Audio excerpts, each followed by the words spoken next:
तो आज का सवाल ये है कि हमें ज्ञान क्यों लेना है और कौन सा ज्ञान लेना है।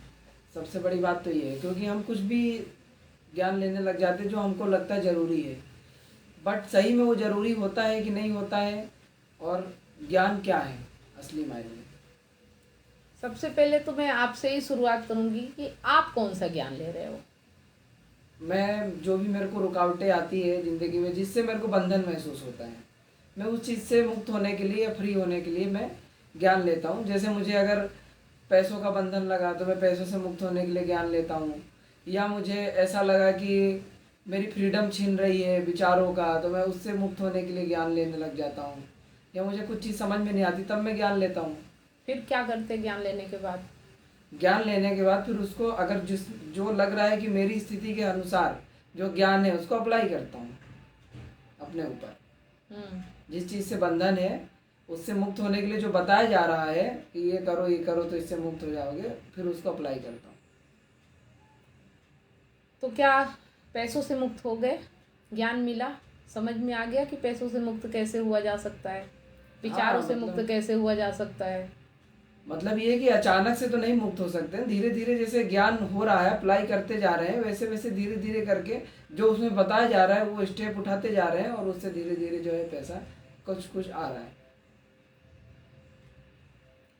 देखो, अगर पैसों के टेंशन से मुक्त होना है, ठीक है, तो ज्ञान पैसे कमाने का लेना चाहिए, ठीक है, लेकिन उतना ही कि मुझे कितनी ज़रूरत है ये भी तो पता होना चाहिए ना, कि मैं कब मुक्त होऊंगा।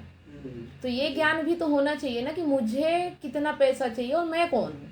सबसे पहले सवाल यही आता है जब इंसान कहता है कि कौन सा ज्ञान ले, तो सबसे पहले कि मैं कौन हूँ, है ना। अगर मुझे ही नहीं पता कि मैं कौन हूँ तो फिर बाहरी चीज़ें मेरे लिए कितनी ज़रूरी है, कितना मुझे करना है, या मैं कब मुक्त होऊंगा कैसे पता चलेगा, जब तक अपना पता नहीं होगा। सही बात है ना। तो सबसे पहला ज्ञान क्या है? मैं कौन हूँ। मैं कौन हूँ से मतलब ये है, अगर ये भी कहा जाए कि मैं कौन हूँ जरूरी क्यों है, तो ये जानना है। हम बहुत सारी धारणाओं में फंसे रहते हैं, बहुत सारी जो हमारी नैतिकता है, सामाजिकता है, जो हमें समाज ने दिया है, जो ये शरीर है, हमारा नाम है, हमारी पहचान है, हम इन्हीं सबको ये मानते हैं कि मैं यही हूँ, ठीक है।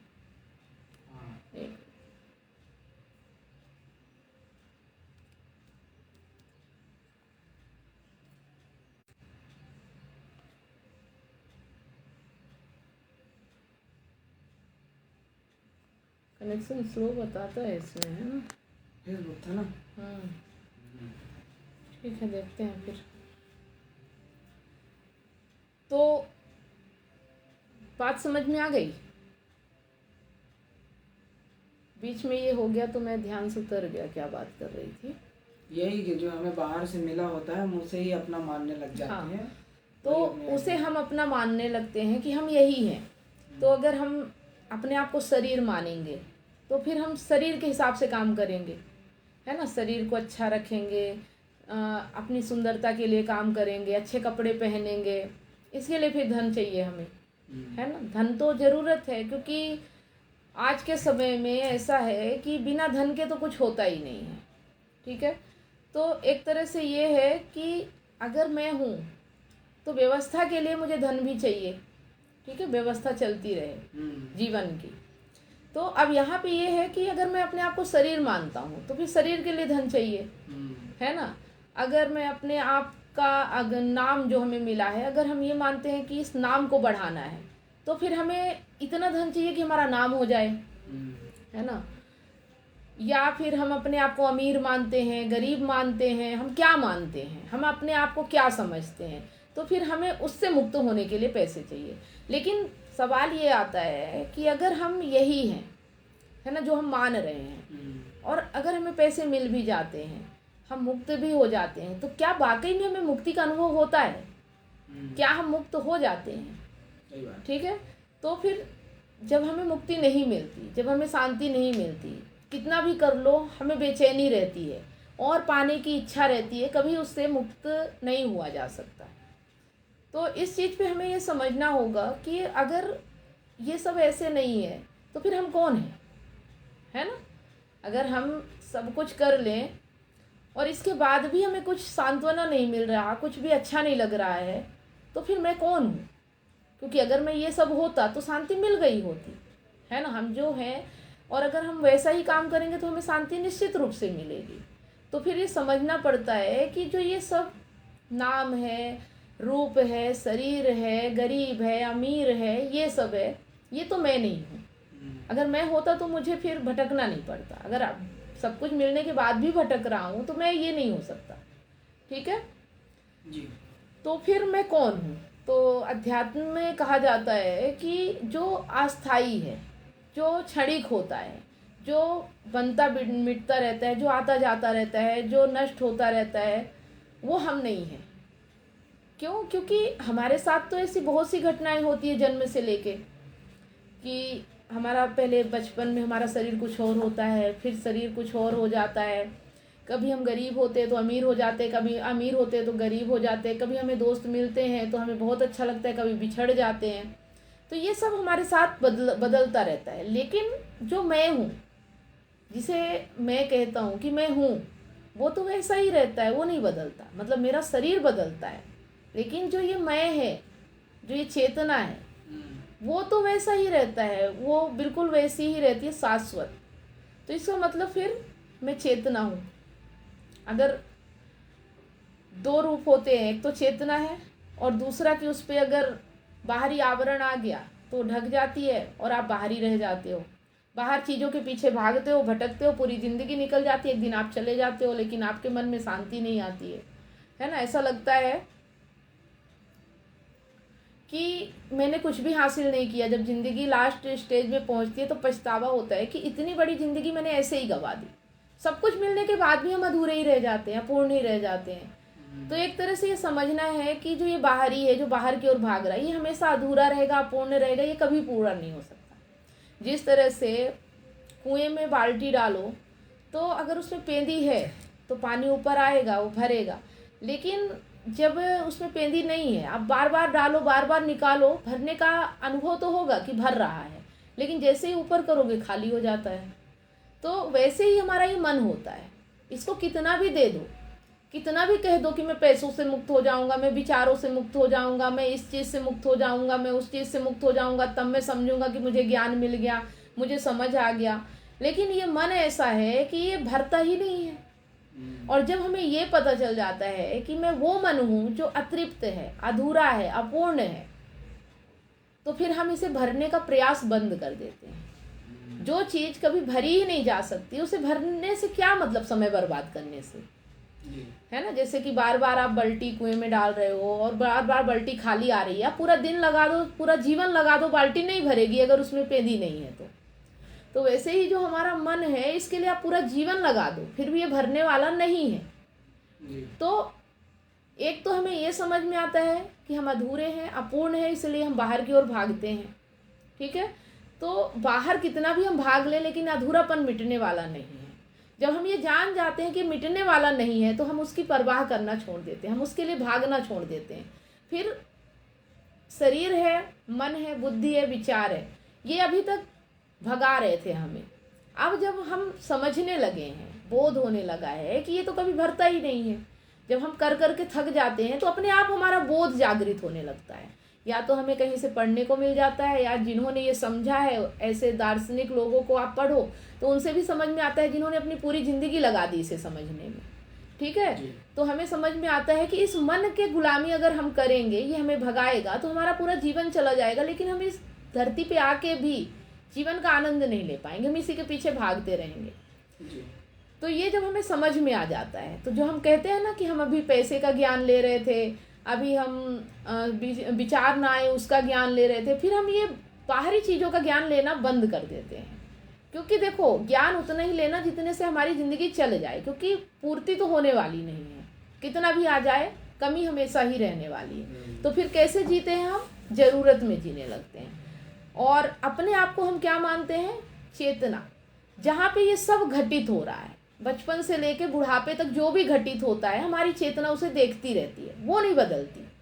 है ना। अगर वो बदल जाती तो हमें कैसे पता होता कि हम ही है, बचपन में हम ही थे, जवानी में हम अलग नहीं हो गए, बुढ़ापे में हम अपने आप को मानते हैं ना कि हम हैं, मैं हूँ, तो वो तो शाश्वत है, वो वैसा ही रहता है। आप चाहे अमीर हो जाओ, चाहे गरीब हो जाओ, आप जैसे भी हो जाओ, आप तो आप ही रहोगे ना।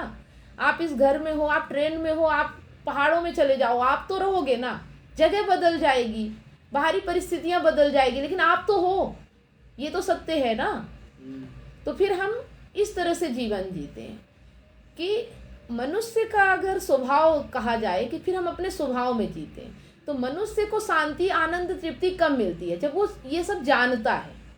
जब तक वो अज्ञान में रहता है वो भटकता रहता है। जैसे ही वो जान लेता है कि वो क्या है ना, क्या है वो?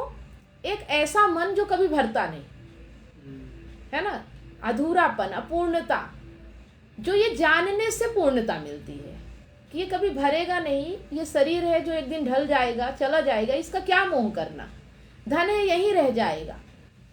तो जो ये खूबसूरत जीवन मिला है, इसे हमें जीवन जीने की कला का ज्ञान लेना है कि जिंदगी को खूबसूरती से कैसे जिए, बिना बाहरी प्रभाव के, बिना किसी लांग लपेट के, बिना किसी डर के, बिना किसी दिखावे के। जो है जैसा है, मेरा स्वभाव में जैसा भी हूँ, मैं अपने स्वभाव में रह सकूं बिना किसी के परवाह के, फिर हमें वो ज्ञान चाहिए। ठीक है, तो वो ज्ञान तक पहुँचने के लिए भी आपका स्वभाव ही काम करता है। जैसे जैसे आप अपने स्वभाव में जीने लगते हो, वैसे वैसे ही आपकी चेतना का विकास होने लगता है, आपका बौद्धिक स्तर बढ़ने लगता है। ठीक है, तो सही ज्ञान अगर कहो तो अपने आप को जानना, अपने आप को समझना। इसके अलावा जितने ज्ञान है वो तो सिर्फ जरूरत के ज्ञान है, उतना ही लेना चाहिए जितनी आवश्यकता है। हद से ज़्यादा ज्ञान लोगे तो भी किसी काम का नहीं है ना। सही बात है। तो मतलब अगर आपके कहने का मतलब संक्षेप में बोले तो पैसा जो है एक साधन है और उसे सिर्फ ज़रूरत के लिए यूज़ करना है, और ज़रूरत क्या है हमारी, इसको समझने के लिए पहले ही समझना है कि हम कौन हैं। हाँ, हम कौन हैं, तभी तो हमें पता होगा ना कि मेरी ज़रूरत क्या है। हाँ। क्योंकि हर व्यक्ति का स्वभाव अलग अलग है ना, और हर व्यक्ति की ज़रूरतें भी उसके हिसाब से हाँ अलग अलग है। तो अब आपने किसी को देख लिया कि बहुत करोड़पति है, बहुत अमीर है, उसकी ज़रूरतें ऐसी है, मैं भी वैसा बन जाऊँ। क्या पता कि आपका स्वभाव वो है जो वो है ना। आपको अपने स्वभाव के बारे में पता होना चाहिए कि आपका नेचर क्या है, आपको क्या चाहिए, कितना चाहिए। सही बात। तो बाहरी पहले जानने के पहले ये जान लो कि हम कौन है, फिर इसके बाद बाहरी जानना नहीं पड़ता, बाहरी तो आपको परिस्थितियां जनवा ही देती हैं। हाँ वही मतलब है ना, समझ अपने तो को आ ही परिस्थितियों के हवाले कर दो तो आप खुद ही सीख जाओगे सब कुछ। कोई पेट से पैदा होके कुछ भी नहीं सीख के आता, सब यही सीखता है। तो वो सिर्फ आपकी ज़रूरत के लिए है, ताकि आप अपने आप को जानने की जो प्रक्रिया है उसमें ये सहयोगी हो सके। जी। तो आज का तो यही सवाल था बस।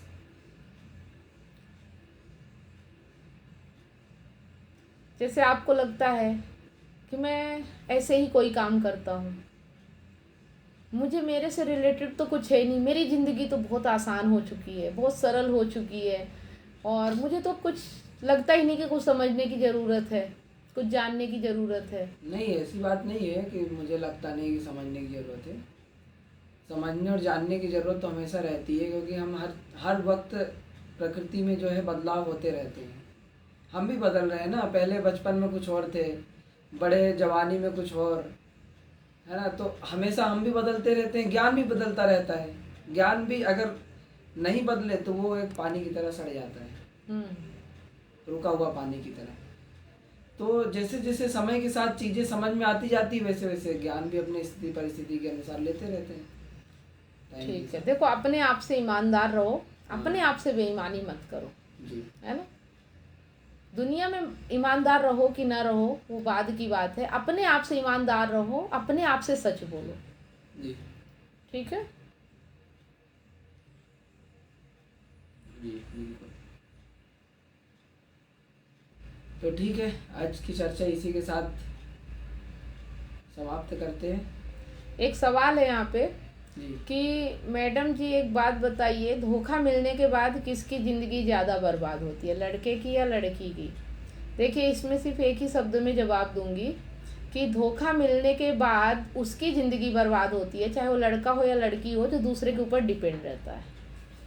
ठीक है, जो जिससे उम्मीद लगाता है, क्योंकि धोखा देने वाला धोखा इसीलिए दे रहा है क्योंकि वो आपके ऊपर डिपेंड नहीं है, आपसे उम्मीद नहीं लगा के रखा है, इसलिए वो आपको धोखा दे रहा है। लेकिन अब तकलीफ उसको होगी जिसने उम्मीद लगा रखी है और जो उसके ऊपर डिपेंड है। ठीक है, चाहे वो लड़का हो या लड़की।